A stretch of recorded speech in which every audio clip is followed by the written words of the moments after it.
Welcome back to the Plan Future Insight. I am Investment Dada, and today we are talking about a question that shows you are thinking like a truly global investor. How do you invest in companies like Apple, Google, or Amazon from right here in India? It is a fantastic ambition, but like any cross-border journey, it comes with its own set of rules and a map you must understand. Let us break it down simply, step by step. First, let us talk about the most critical part, the taxation structure. The Indian and US tax systems have a treaty to avoid double taxation, but you still need to understand your obligations. For dividends, the US government levies a 15% withholding tax on dividends paid to Indian residents. That means 15% of your dividend amount is automatically deducted before it reaches your account. In India, the dividend you receive after that US tax is added to your total income and taxed according to your applicable income tax slab rate. The beautiful part is you can claim a foreign tax credit in India for the 15% you paid in the US. This means you effectively pay only the difference between your Indian tax slab rate and 15%. For example, if you are in the 30% tax bracket, you will pay an additional 15% in India. Now, for capital gains, this is where the treatment differs slightly from Indian equities. If you hold a US stock for Indian residents, income from foreign equity is fully taxable, with long-term capital gains, held greater than 24 months, taxed at 12.5% without indexation, and short-term gains, held less than 24 months, at slab rates. Dividends are taxed at slab rates as income from other sources.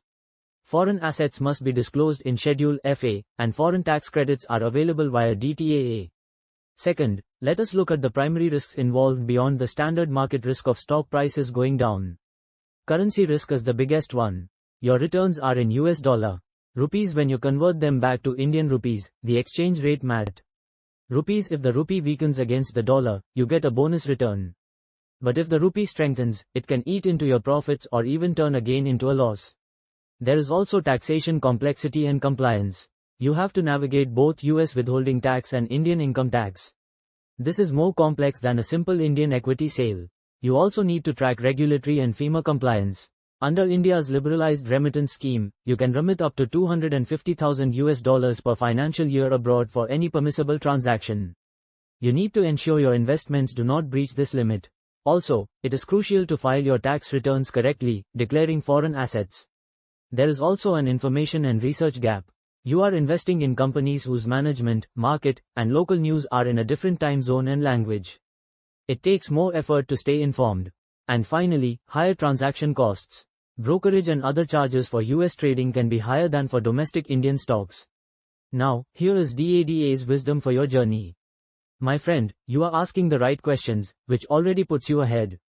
Based on what I have seen over 20 years, the simplest and most efficient way for most investors to get US exposure is through regular mutual funds that invest internationally.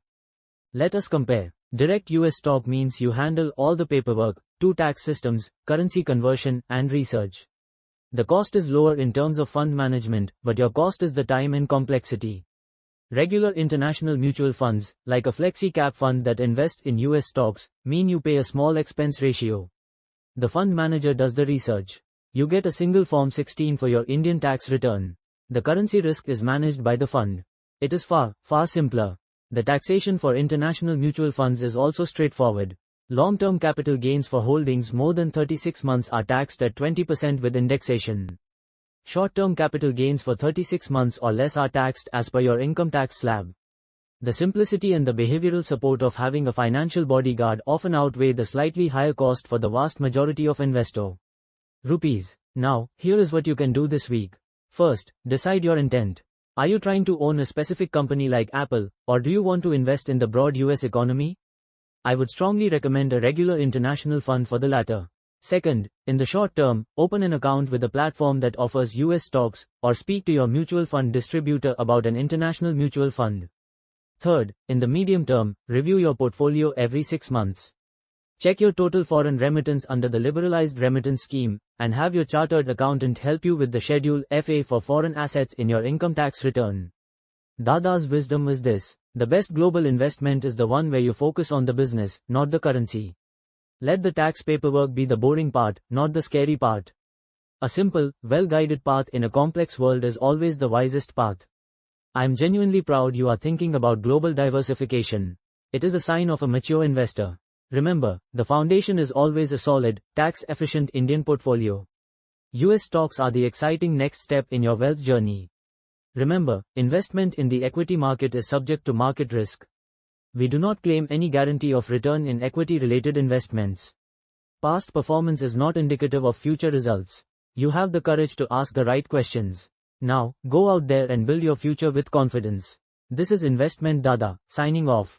Until next time, stay wise and stay invested. Thanks and regards, Cost of Bishwas from Plan Future, welcoming you to visit our website.